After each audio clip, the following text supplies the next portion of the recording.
नमस्कार, मैं खुशी और आप देख रहे हैं भारतवर्ष मीडिया। आइए नजर डालते हैं इस वक्त की बड़ी खबर पर। लालगंज अकबरपुर स्थित एलपी शाही कैंपस मैदान में रालोजपा के प्रदेश उपाध्यक्ष श्री संजीव रंजन उर्फ बिट्टू गुप्ता की ओर से इफ्तार दावत का आयोजन किया गया। इस अवसर पर विशेष अतिथि के रूप में पूर्व केंद्रीय मंत्री पशुपति कुमार पारस, रालोजपा बिहार प्रदेश अध्यक्ष पूर्व सांसद प्रिंस राज उपस्थित हुए। इस मौके पर सम्मानित अतिथियों का फूल माला और शॉल पहनाकर गर्मजोशी से स्वागत किया गया। संजीव रंजन उर्फ बिट्टू ने कहा कि इस तरह की दावत का आयोजन से हिंदू मुस्लिम भाईचारे में बढ़ोतरी होती है, जिसमें हजारों रोजेदारों ने भाग लिया। उन्होंने कहा कि हम लोग गंगा जमनी तहजीब के पैरोकार हैं। इस तहजीब की रक्षा करना हमारी जिम्मेदारी है। लोग ईद भी मनाते हैं और मेरे मुस्लिम भाई होली और दीपावली भी मनाते हैं। सभी लोग एक दूसरे के भाई हैं। आज का यह सुंदर दृश्य प्रशंसा के योग्य है, जहां सभी धर्मों के लोग एक ही दरख्वान पर नजर आते हैं। इस मौके पर काफ़ी संख्या में लोगों की उपस्थिति रही।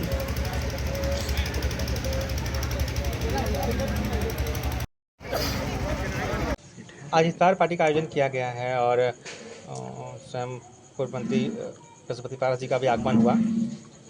क्या कुछ सारा समझा जाए इसको राजनीतिक दृष्टिकोण से?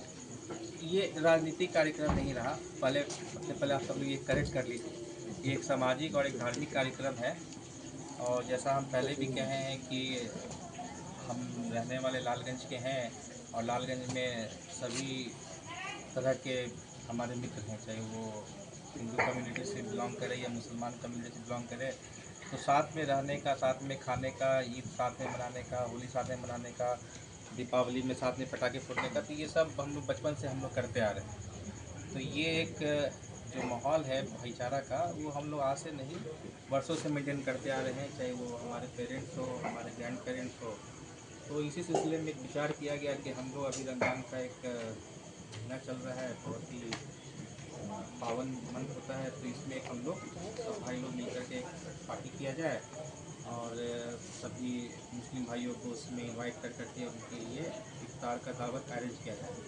तो उसी संदर्भ में हमने अपने राष्ट्रीय अध्यक्ष जी और प्रदेश अध्यक्ष जी से भी निवेदन किया कि हमारी इस दावत में आप लोग आइए। और उन्होंने नजरिया से चल कर करके कार्यक्रम को अटेंड करके फिर भागते हुए कार्यक्रम को करते हुए फिर यहाँ पे आए और शिरकत की। इसके लिए हम उन लोगों को बहुत बहुत धन्यवाद देते हैं और अपने लालगंज के सभी मुस्लिम भाइयों को भी बहुत बहुत धन्यवाद देते हैं कि उन्होंने हमारे दावत को स्वीकार किया और वो लोग आए। इससे पहले भी सर आप पार्टी का कार्यकर्ता सम्मेलन भव्य रूप से करवाए थे और आज इफ्तार पार्टी करवाए हैं, तो इससे क्या समझा जाए कि विधानसभा चुनाव की दावेदारी आपकी लालगंज से मानी जाए या फिर क्या माना जाए? सभी पॉलिटिशियन का धर्म होता है कि वो जनता की आवाज़ बने और जनता की आवाज़ बनने के लिए एक प्रक्रिया निभानी पड़ती है चुनाव की। वक्त आने पे चुनाव की जब बारी आएगी तो वो भी लड़नी जाएगी, ताकि हम भी आम जनों की आवाज़ बन सके, उनके बेहतरी के लिए कार्य कर सके, गरीबों के लिए, पिछड़ों के लिए, दलितों की आवाज़ बन सके और उनके बेहतरी के लिए हम लोग आवाज़ उठाएं और उनको उनका हक दिलाएं। बात टिकड़ी कही आ रही है सर, इसके पहले भी जब कार्यकर्ता सम्मेलन हुआ था, खुद प्रिंस राज आपका हाथ पकड़ के आगे जनता के सामने प्रोजेक्ट कर रहे थे। आज भी पशुपति कुमार पारस ने अच्छे संबंधों के बारे में जिक्र किया है। कहीं ना कहीं ग्रीन सिग्नल मिल रहा है, आपको लग रहा है? ये सब अभी नहीं कहा जा सकता है। जैसा हम अभी कहें कि ये तो धर्म है अपना, तो धर्म की जब बारी आएगी तो धर्म निभाया जाएगा। और जहाँ तक पिछला महीना जो हम लोग कार्यक्रम किए थे, वो एक कार्यकर्ता सम्मेलन था। हमारे राष्ट्रीय अध्यक्ष जी सभी जिलों में कार्यक्रम बना चुके हैं और उसी संदर्भ में लालगंज को भी सिलेक्ट किया गया था कि वहाँ पे भी हम लोग कार्यकर्ता सम्मेलन करेंगे। तो उसमें हमें जो जिम्मेवारी दी गई थी कि हाँ, तो उस जिम्मेवारी को हमने अपने सभी टीम मेंबर्स के साथ मिल करके बखूबी निभाया और एक अच्छा सा कार्यक्रम हम लोगों ने लालगंज में कराया। विधानसभा चुनाव होगा इस बार, आप चूँकि कह नहीं रहे हैं लेकिन ये माना जा रहा है कि आप दावेदार हो सकते हैं। लालगंज में अब तक के विकास को किस तरह से देखते हैं? अभी इसमें बहुत सारी त्रुटियां हैं।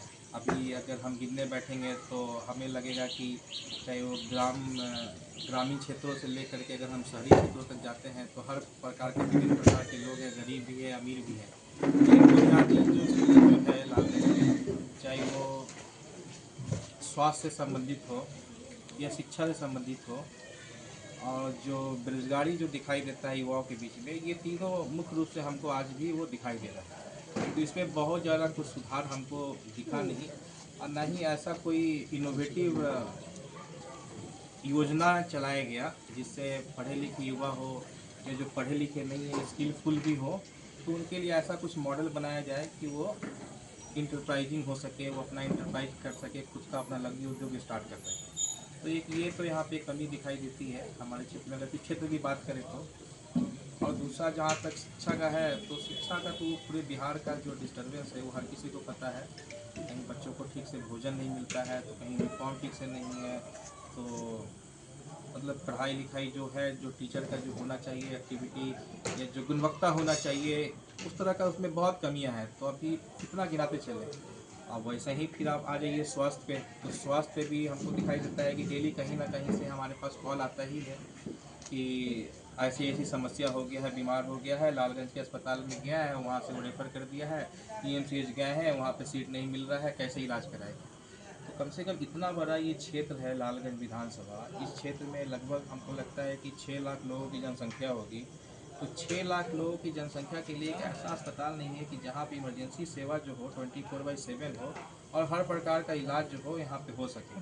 कभी किसी का एक्सीडेंट हो जाए तो उसको भी बेचारे को PMCH ही भागना पड़ता है। अगर गरीब है तो अमीर है तो भाई चलो किसी प्राइवेट में चला गया, इलाज कर लिया। लेकिन आप इस सामाजिक परिधि में आप घूम के देखेंगे तो हमें लगता है कि 80% लोग तो मतलब एवरेज ही इनकम वाले लोग हैं कि अगर बहुत ज़्यादा तबीयत ख़राब हो गई, कुछ क्रिटिकल केसेज हो गया, तो वो मतलब लाखों रुपया खर्च करके प्राइवेट अस्पताल में इलाज नहीं करा सकते हैं। उनको हमेशा डिपेंडेंट होना पड़ता है गवर्नमेंट हॉस्पिटल्स पे। अब वो PMCH में जाएँ तो PMCH में जगह ना मिले तो बेचारा इलाज कहाँ कराए। अभी लालगंज विधानसभा में सर 2-3 उम्मीदवारों का जिक्र आ रहा है। एक तो वर्तमान विधायक संजय सिंह है भाजपा से, दूसरा अनु शुक्ला भी दावेदारी कर रही हैं, आप तीसरे होंगे। लड़ाई किससे मान रहे हैं आप? इस पे हम लोग चर्चा बाद में करेंगे, है ना। आज पॉलिटिकल चर्चा नहीं करते हैं। जिस दिन हम खुद ही अनाउंस करेंगे कि हाँ अब हम लोग पॉलिटिकल चर्चा करते हैं, औपचारिक घोषणा बाकी है, लगभग तो लग ही रहा है। तो जिस दिन घोषणा कर देंगे हमारे नेता, तो उस दिन फिर आप ये सवाल करिएगा, तो फिर हम बताएंगे कि कैसे क्या करना चाहिए और क्या होने की आवश्यकता थी जो इन सब चीज़ों को चुनावी तैयारियों की तरह ना देखा जाए। हाँ, इन सब को ना देखा जाए। कार्यकर्ता सम्मेलन, हाँ, कार्यकर्ता सम्मेलन हमारा टीम मीटिंग था। हमारे सभी जिला के सदस्य उसमें जुटे थे, साथ साथ प्रदेश के भी बहुत सारे कमेटी के मेंबर्स थे। तो ये अपने आप में हम लोग एक खुद का भी एक समीक्षा है, खुद का भी एक इम्तिहान है कि भाई पार्टी के संगठन में लोग हैं तो कितने एक्टिव हैं। तो ये तो सम्मेलन करके हमने अपने राष्ट्रीय अध्यक्ष को दिखाया कि जिला में संगठन आपका मजबूत है, और खासतौर पे जब लालगंज में आए हैं तो आप देख लीजिए कि सब लोग एक्टिव हैं। सर, हजारों की संख्या में वहाँ पे कार्यकर्ता उस दिन मौजूद थे। नीतीश कुमार की बेटे की एंट्री के बारे में, पॉलिटिकल एंट्री के बारे में क्या? वर्ष मीडिया ऐसे ही लेटेस्ट अपडेट्स के लिए हमारे चैनल को सब्सक्राइब करें और तुरंत नोटिफिकेशन पाने के लिए बेल आइकन प्रेस करना ना भूलें। यदि आप हमें फेसबुक के माध्यम से देख रहे हैं तो हमारे पेज को फॉलो जरूर करें। धन्यवाद।